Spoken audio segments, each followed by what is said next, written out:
6장 18절에서 25절까지 말씀입니다. 한 절씩 교독하겠습니다.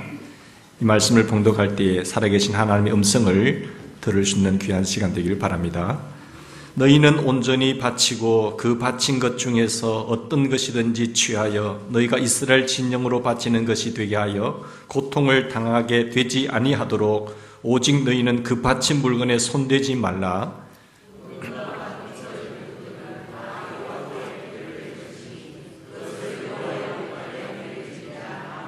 이에 백성은 외치고 제사장들은 나팔을 불매 백성이 나팔 소리를 들을 때에 크게 소리질러 외치니 성벽이 무너져 내린지라. 백성이 각기 앞으로 나아가 그 성에 들어가서 그 성을 점령하고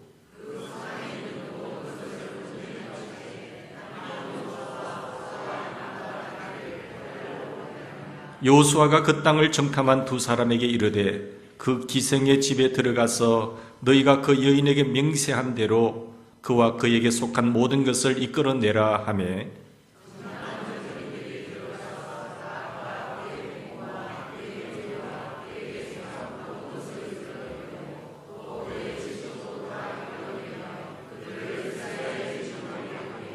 무리가 그 성과 그 가운데 있는 모든 것을 불로 사르고 은금과 동철 기구는 여호와의 집 곳간에 두었더라.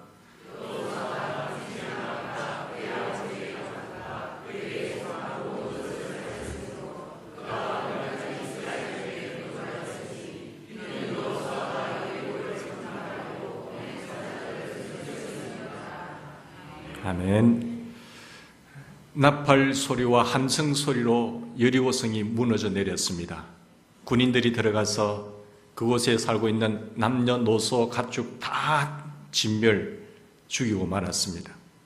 근데 여기서 우리가 참 이해가 되지 않는 것은 우리 하나님이 참 사랑의 하나님이신데 왜 그곳에 살고 있는 이 사람들을 남녀노소 다 죽이라고 하시는가? 어른들은 또 몰라도 어린아이 젖먹이까지 죽이라고 하시는 이유가 무엇일까라는 것이죠. 하나님이 이렇게 잔인하신가? 사랑의 하나님이신데 하나님이 이렇게 잔인하신 하나님이신가? 라는 질문을 던지지 않을 수가 없습니다. 우리가 이 질문에 대답하기 위해서 반드시 풀어야 할 난제가 있는데 18절의 말씀, 그 말씀이 나옵니다. 하나님은 잔인하신가? 하나님이 잔인하신가? 라는 질문에 하나님 말씀하신 것이에요. 18절에 보면 온전히 바치고 그 바친 것 중에서 어떤 것이든지 취하여 이스라엘 진영으로 바치는 것이 되게 하여 고통을 당하지 아니하도록 너희는 그곳에 손대지 말라고 하셨어요. 뿐만 아니라 19절에도 보면 은금과 동철 모든 기구들은 여호와의 곳간에 다 바치라고 말씀하셨고 21절에는 뭐라고 말씀합니까? 라합 일가를 다 빼놓고는 다 쳐 죽여라. 한 사람도 그 어떤 것도 남기지 말라. 근데 죽이되 어떻게 죽이라고? 불로 태워 죽여버려라. 얼마나 무시무시한 모습입니까?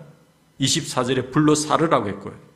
18절에 어떠한 것도 손대지 말고 손대면 너희도 죽게 된다 라고 음이 명령하고 계십니다. 26절에 보면 여호수아가 여리고성을 건축한 사람들을 저주하게 될 것이다. 이 성을 다시는 재건하지 말라. 성을 재건하는 그 사람뿐만 아니라 그 자녀들까지 다 죽게 될 것이다 라고 말씀하고 계세요.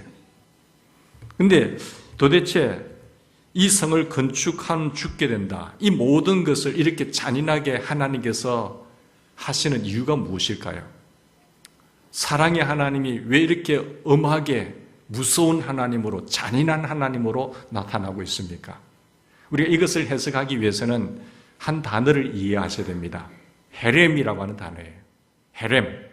이것은 6장과 7장을 여는 해석하는 키입니다. 키 단어, 헤렘이라는 단어인데 이것은 바친 것, 하나님께 바친 것들, 이것을 헤렘이라고 이야기해요. 근데 헤렘이 본문의 난제를 푸는 열쇠인데 헤렘이 무엇인가 하면 이 헤렘에는 두 가지 헤렘이 있습니다. 첫 번째는 두 종류 헤렘 가운데 첫 번째는 자원 헤렘이 있어요. 자원 헤렘, 사람이 바치는 자원 헤렘. 사람이 자원 헤렘으로 밭을 바칠 수도 있고 그 어떤 짐승을 바칠 수도 있고 그것은 자유입니다. 물론 의무, 당연한 것, 11조나 이런 것은 당연한 것이 바쳐야 되겠지만 나머지는 선택의 자유가 있어요. 바칠 때에 이것을 바치든지 저것을 바치든지 안 바치는 것은 선택의 자유가 있습니다. 그런데 이미 바쳐진 것은 거룩한 것이 돼요. 내 소유권에서 하나님의 소유권을 이전된 것은 손대면 안 된다는 것이죠. 그건 자원 헤렘입니다. 또한 이 모든 것을 내가 이제 하나님 앞에 위임한다. 내 모든 소유권에서 이제 하나님의 소유권으로 일임한다라는 그런 뜻이 있습니다. 그것이 자원 헤렘이거든요. 또한 헤렘이 하나 있는데 바로 그 징벌 헤렘이라는 것이 있습니다. 이것은 하나님이 징벌하시는 헤렘이죠. 그 6장 7장에 보면 아가니가 하나님께 바쳐진 물건을 손대면 안 되는데 손대잖아요. 그것은 본인이 징벌을 받게 되는 거죠. 그게 징벌 헤렘인데 말씀대로 보면 하나님이 징벌하시는 징벌 헤렘, 그것은 가증한 것입니다. 가증한 것이고 그것은 진멸을 당하게 돼요. 출애굽기 32장에 보면 금송아지 우상을 숭배했던 이스라엘 백성들이 징벌 헤렘 당하게 돼요. 민수기 25장에 나오는 모압 여인들에게 유혹당해가지고 우상 숭배하고 음행을 당하는 그 백성들이 징벌 헤렘을 당하게 돼요.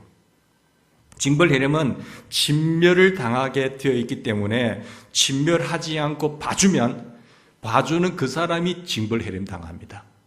절대 봐주면 안 돼요. 아합 왕이 아람 왕 베나닷을 죽이라고 하는 하나님의 명령을 어기지요. 어겼다가 본인이 죽습니다. 본인이 징벌 헤렘을 당해요. 정리하면은 징벌 헤렘은 바치었지요. 근데 진멸당해요. 그리고 금지한 상을 손대면 안 돼요. 그래서 그것은 가증하기 때문에 하나님의 정의의 심판을 받아서 진멸당하게 됩니다. 그러니까 이걸 가증한 것은 또한 절대 금지하는 것, 바침에 초점을 두면 바쳐진 징벌이 되고 또한 이 진멸에 초점을 두면 진멸 헤렘이 되고 금지에 초점을 두면 금지 헤렘이 되는 것이죠. 그러니까 어디에 초점을 주냐에 따라서 금지한 거냐, 진멸한 거냐, 바쳐진 거냐 그 구분을 하셔야 됩니다. 여리고성과 가나안 주민들은요 오랫동안 우상 숭배를 했습니다. 그래서 하나님께서 하나님 백성을 택해서 가나안 땅을 점령하는 데에 가나안 족속의 그 가나안 땅에 사는 7족속이 있는데 그 우상 숭배와 그 하나님을 떠난 행위로서 너무너무 가증한 죄를 많이 짓고 있었어요. 그래서 하나님은 그 가나안 땅을 이들에게 손에 의해서 하나님 백성 손에 의해서 다 진멸시키고 원하셨어요. 그 대표적인 첫성이 여리고성이거든요. 얼마만큼 그 더러운 죄를 지었는가 하면은 부모와 자식, 할아버지와 손주, 외손주까지 이모 하기까지 음행을 저지르고 또한 짐승과도 교접하게 되는 그런 엄청난 죄를 짓게 된 거죠. 갈 대로 간 겁니다. 끝까지 간 겁니다. 보통 전쟁의 경우에는요, 여자들과 아이들과 육축들을 전리품으로 취할 수가 있습니다. 전쟁에 이기면은 남자들은 죽이지만 여자들을 데려오잖아요. 또 전리품들을 가져올 수가 있어요. 그런데 가나안 족속들은 하나님께서 뭐라고 하셨는가 하면 호흡이 있는 자마다 다 징벌 헤렘 당해요. 다 죽이라고 했었어요. 그리고 그 전리품 하나라도 손대면 안 되는 것이 사람이 자발적으로 바치는 자원 헤렘도 음숙하지요. 음숙하게 들이셔야 돼요. 거룩한 것이 되기 때문에 일단 바친 것은 되돌릴 수 없으니까 일단 바친 것에 손을 대면 안 되는 겁니다. 바치고 나니까 아깝다는 거죠. 돌려주세요. 내가 그때는 은혜 받아서 드렸는데 생각해보면 본전 생각납니다. 나 이 교회 떠날 테니까 다 돌려주세요. 있을 수도 없는 일이에요. 그런 사람도 있거든요. 바치고 나니까 아까운 생각 들면 안 되죠. 그리고 하나님이 징벌하시는 징벌 헤렘은 자원 헤렘도 음숙해야 되지만 징벌 헤렘은 무서운 겁니다. 그 우상 숭배가 얼마나 무서운 죄입니까? 그리고 자녀, 외모, 이모, 교접하는 근친상간, 짐승과 교접하는 수간 이런 것들은 엄청난 죄잖아요. 다 죽여라. 하나님의 스스로 시프란 징벌의 칼이 거기에 있는 거죠. 우리는 이걸 보면서 뭘 생각하셔야 되는가 하면 죄는 지긋지긋한 것이다. 죄는 목숨 걸고 싸우셔야 될 거예요. 죄는 절대로 타협하면 안 됩니다. 죄는 끔찍한 것이 하나님께서 불꽃 같은 눈길로 보고 계시기 때문에 절대로 마귀에게 속아서 손대면 안 돼요. 그 하나님께서 나를 그냥 봐주시겠지 하면 안 되는 것이죠. 하나님의 천둥 같은 심판을 우리는 두려워할 줄 알아야 됩니다. 그 죄에 대한 하나님의 무서운 진노를 항상 명심하셔야 돼요. 너희는 떨며 범죄하지 말지어다 하셨어요. 그러니까 하나님이 얼마나 그걸 싫어하는지 떨며 범죄하지 말아라. 그렇게 말씀을 하고 있으십니다. 우리 하나님 앞에서 떨며 범죄하지 말라. 다윗이 잘 나가다가 부흥성장 승승장구해 나가다가 전쟁 사무엘라 11장에 와서 완전 내리막길 치잖아요. 그래서 시편에 그가 고백하여 떨며 하나님 앞에 범죄하지 말라. 본인도 그리고 자기 자식들 간에 싸움이 일어나고 피비린내 나가는 그런 아픔을 겪게 되잖아요. 근데 이런 그 징벌 해림을 생각하면서 우리가 두 번째로 여리고의 해림을 한번 보십시다. 가나안의 해림을 우리가 보잖아요. 그리고 가나안 첫성 있는 여리고 요단강을 딱 건너서 첫성 있는 여리고성의 해림을 보십시다. 여리고성은요 가나안의 첫성인데 하나님의 특별한 징벌 해림이었습니다. 여리고는 하나님의 진멸 대상이었어요. 여리고는 하나님 보시기에 가정이었습니다. 왜? 첫성이니까. 첫 것이. 신약시대에 보면 아나니아와 삽비라를 하나님께서 본보기로 죽여버리잖아요. 성령을 속인 죄로. 작정해놓고 마음 먹고 해놓고 마음 빈심해가지고 절반만 드리는 거예요. 그러니까 하나님 참 잔인하신 하나님이라니까 첫 것을 본보기로 보여주는 것이죠. 여리고성 사람들을 봐줘가지고 살려주는 사람이 어떻게 돼요? 징벌 해림 당합니다. 여리고는 가나안의 첫성이라서 금, 은, 동, 철, 물건이 다 하나님 앞에 바쳐졌습니다. 가나안 나머지 도성들은요, 많은 도성들이 있었는데 전리품 취하고 가져도 괜찮아요. 근데 이 첫성만큼은 다 죽여버려라. 그리고 절대로 손대서는 안 된다라고 하나님께서 명령하셨습니다. 여리고는 가나안의 첫성이기 때문에 군인들이 물건을 전혀 손댈 수가 없었습니다.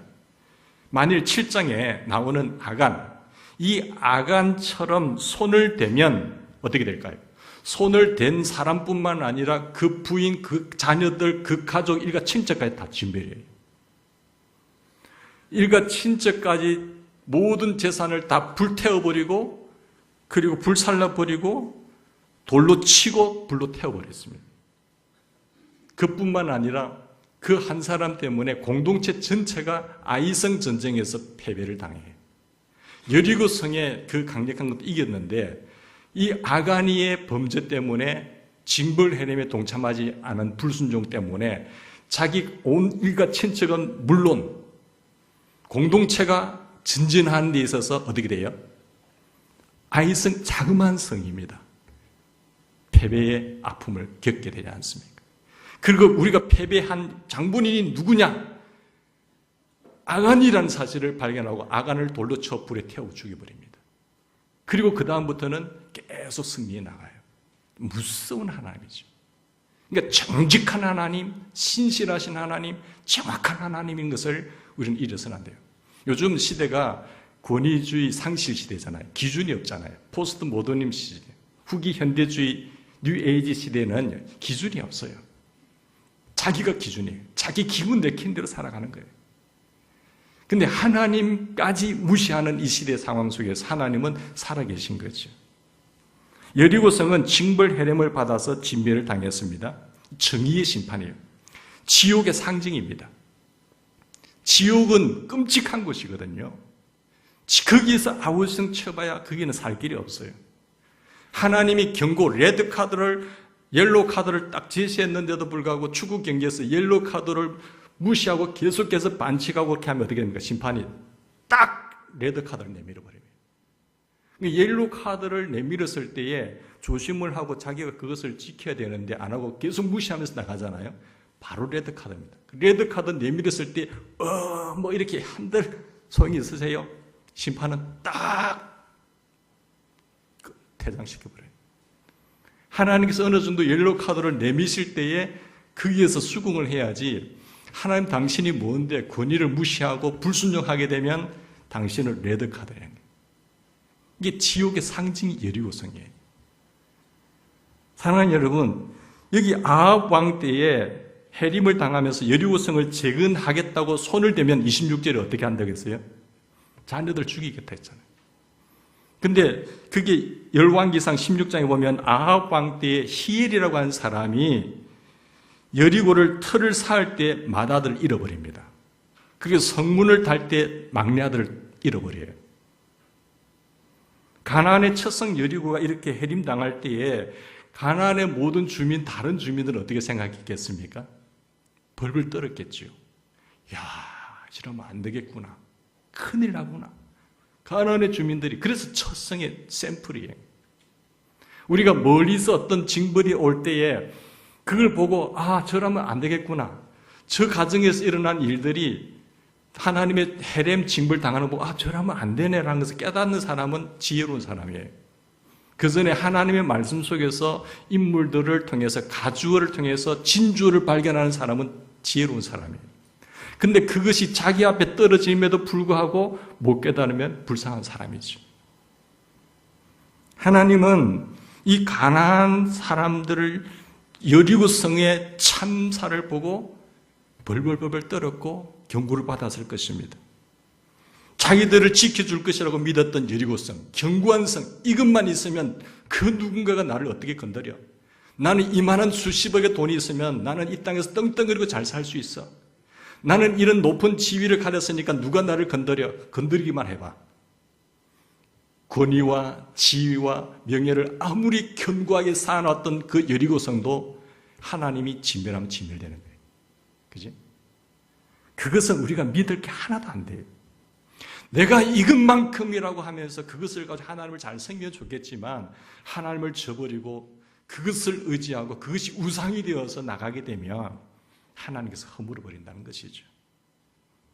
그래서 오히려 자기들이 믿었던 그것이 무너짐으로 말미암아 자기들에게 파멸이 된 겁니다. 7장에 나오는 아간처럼 하나님께 바쳐진 것 있잖아요. 그 하나님께 바쳐진 헤렘 때문에 그 헤렘에 손대면 오히려 자기 자신이 바쳐져야 돼요. 그래서 손대었다가 자기 자신뿐만 아니라 자기 가족까지 돌로 쳐 죽임을 받고 불태움을 받게 되는 거죠.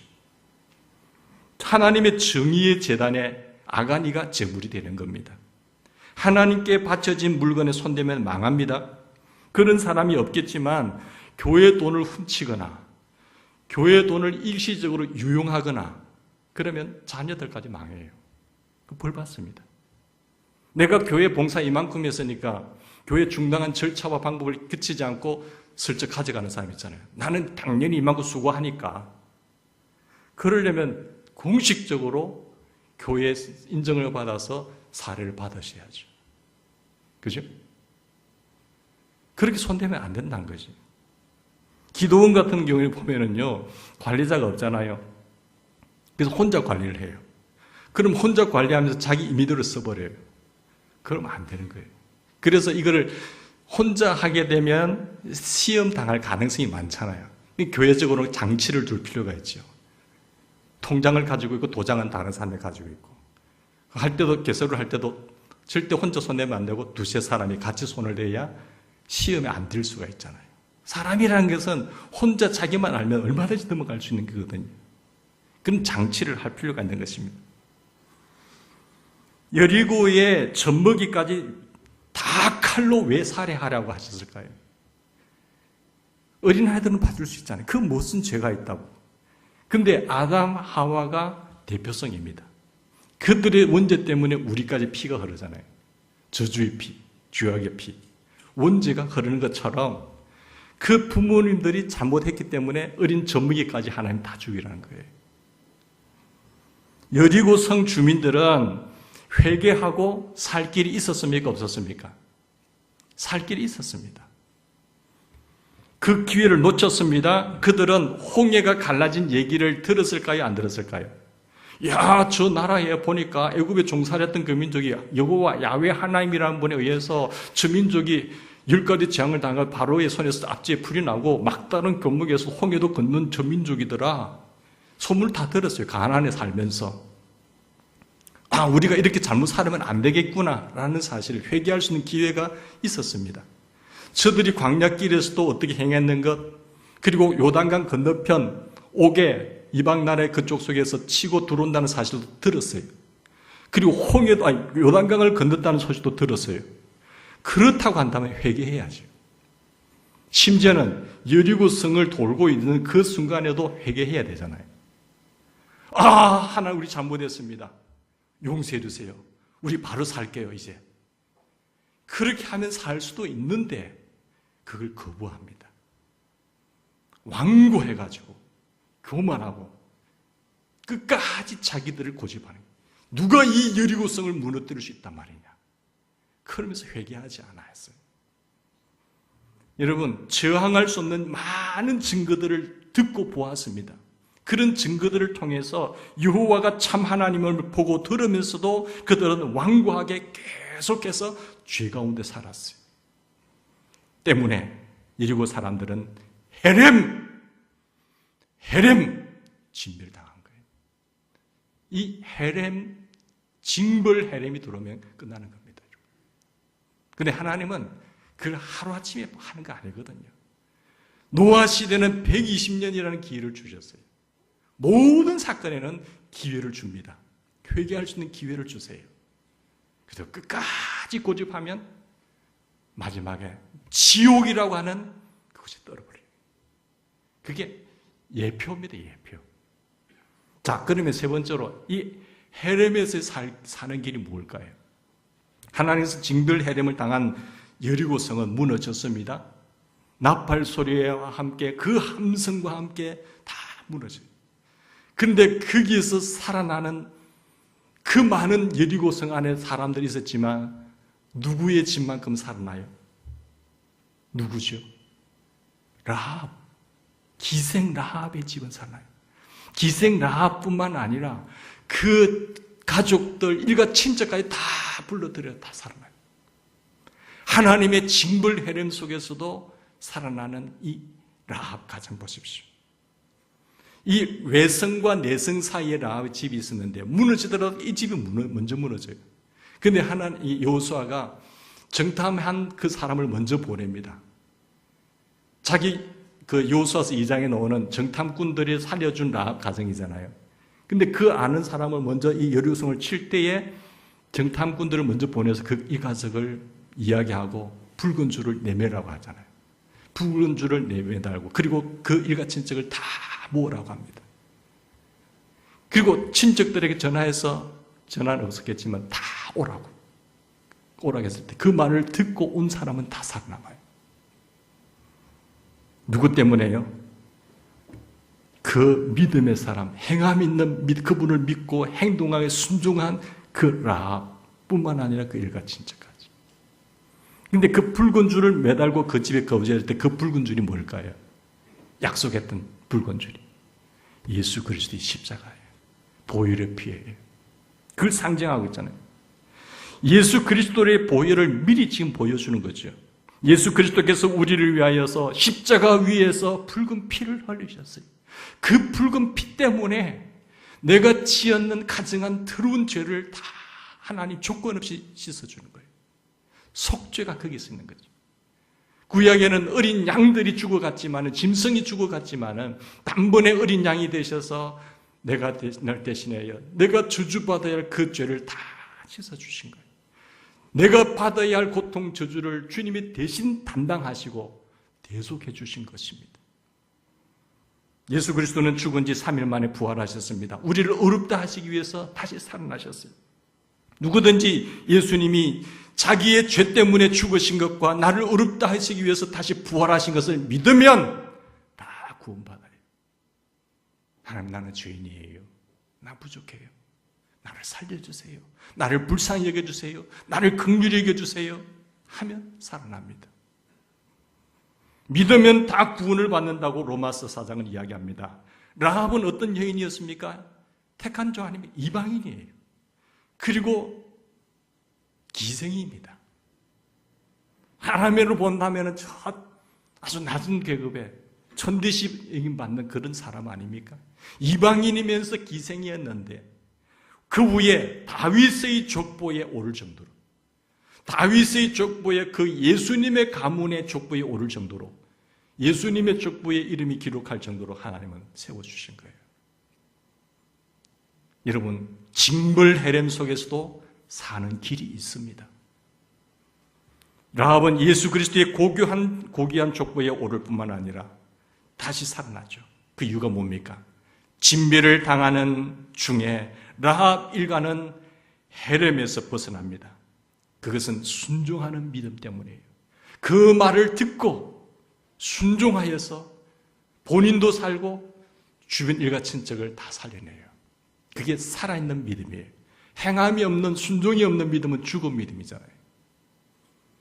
그 말을 듣고, 사실은 정탐꾼이 왔을 때에 여리고성 앞에 살고 있는 그가 정탐꾼을 숨겨주는 것은 자기 목숨을 거는 건 아니겠어요? 그것이 발각이 되면 네 매국노다 다 쳐주게 돼요. 그런데 정탐꾼을 숨겨줘요. 그리고 그 약속을 받아내요. 온전히 내가 예수를 믿더라고 하더라도 타협하지 않고 주님만을 온전히 믿고 나갈 때 하나님의 살림을 받는다는 겁니다. 사실 모든 사람들은 여러분 다 하나님의 헤렘을 당해야 됩니다. 원죄의 피 때문에.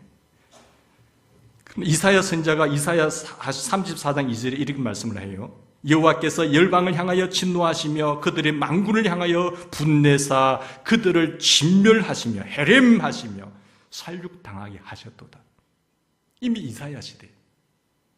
우상 숭배를 비롯해서 심각한 죄 때문에 만민은 다 여호와 하나님의 징벌 헤렘을 당해야 돼요. 근데 이사야 선지자는 하나님의 헤렘을 당하는 만민들 중에 구속함을 입은 자들은 헤렘에서 벗어난다고 이사야 35장 9절 10절에 이야기를 합니다. 구속함을 입은 자는 벗어난다. 헤렘에서 벗어날 때 놀라운 감격을 그 이사야 선지자가 뭐라고 표현합니까? 진멸과 파멸과 고통 속에 있는 우리를 건지심을 당하는 그 은총의 말씀 앞에 감격해서 이렇게 고백합니다. 광야에서 물이 솟겠고 사막에서 시내가 흐를 것임이라. 뜨거운 사막이 변하여 못이 될 것이며 메마른 땅이 변하여 원천이 될 것이며 여호와의 속량함을 받은 자들이 돌아오되 노래하며 시온에 이르러 그들의 머리 위에 영영한 희락이 있고 기쁨과 즐거움을 얻으리니 슬픔과 탄식이 사라지리로다. 너무 감사한 거죠. 감격해서 외치고 있는 거예요. 그렇다면 여러분, 누구를 통해서 우리는 헤렘에서 벗어날 수 있습니까? 구속함을 입은 자는 살아났는데 여호와의 종이라고 이야기해요. 여호와의 종을 통해서 헤렘에서 벗어날 수 있다고 53장 10절에 말하고 있고 말라기 4장 5절 6절에 말합니다. 예수 그리스도는 여호와의 종입니다. 하나님이 보내신 종이에요. 아들이시지만 예수 그리스도는 아무 죄가 없으시지만 우리의 죄 때문에, 내 죄 때문에 징벌을 당해요. 대표로 헤렘을 당해요. 십자가에 피 흘려요. 예수 그리스도가 헤렘 당하셨기 때문에 우리는 그 징벌 헤렘에서 벗어날 수가 있는 거예요. 그가 찔림은 우리의 허물 때문이요, 그가 상함은 우리의 죄악 때문이라. 그가 채찍에 맞음으로 내가 나음을 얻고 그가 징벌을 당함으로 내가 평화를 얻는다고 말하고 있잖아요. 우리는 우리 대신, 나 대신 헤렘 당하신 예수 그리스도 때문에 내가 사는 거예요. 헤렘에서 벗어나게 됩니다. 이것은 하나님의 측량할 수 없는 은혜입니다. 나를 지으신 이가 하나님, 나를 부르신 이가 하나님, 나를 보내신 이도 여호와 하나님이다. 다 하나님의 은혜로다. 나의 나된 것은 하나님의 은혜라고 말합니다. 나의 달려갈 길 다가도록, 나의 마지막 호흡 다하도록, 나로 그 십자가 품게 하시니 나의 나된 것은 다 하나님의 은혜로다. 한량없는 은혜, 갚을 길 없는 은혜, 내 삶을 애워사는 하나님의 은혜. 나 주저함 없이 그 땅을 밟음도 나를 붙드시는 하나님의 은혜라. 헤렘 당행 가운데서도 살 길이 있습니다. 그것은 하나님의 은혜예요. 가장 우리를 가슴 아파하시면서 구원할 수 있는 길이 무엇인가 방법을 찾다가 죄 없으신 인간이 한 사람도 없어서 그 아들 독자 예수를 이 땅에 보내시고 죽게 하시잖아요. 그 은혜가 아니면 우리는 여기서 웃을 수도 없고 삶의 가치도 없고 삶의 보람도 없고 무엇을 위해서 살아야 할 이유도 없어요.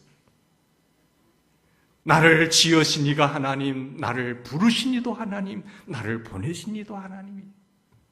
그 한량없는 십자가의 은혜, 그 십자가 붙잡고 살아가는 하나님의 사람들 되셔서 승리하시고 하나님의 앞에 설 때 부끄러움 없이 서는 우리 모두가 되기를 바랍니다.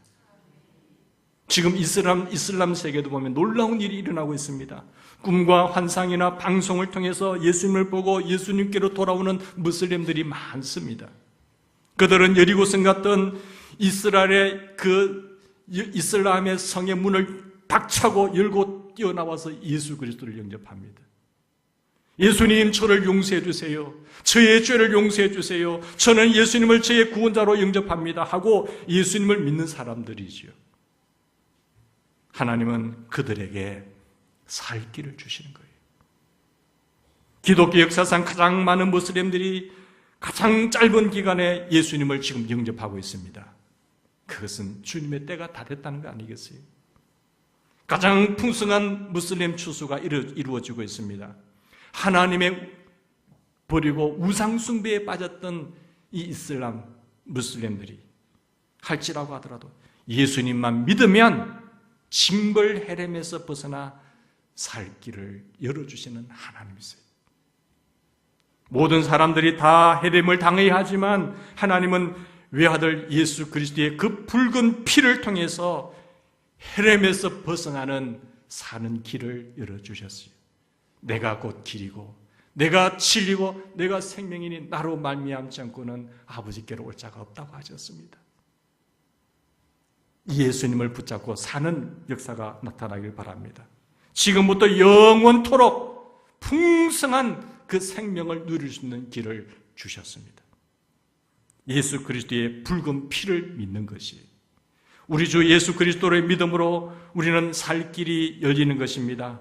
우리는 평생 영원토록 감사하고 찬송해야 합니다. 우리는 동시에 나의 가족, 친척, 일가, 친척 주변의 사람들을 사는 길이 있다라고 이야기해 줘야 돼요. 예수를 믿으면 산다고.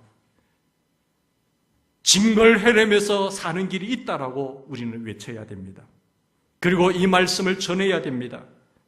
라합처럼 이 집에 들어오라고. 라합처럼 우리는 전해야 되고 외쳐야 돼요.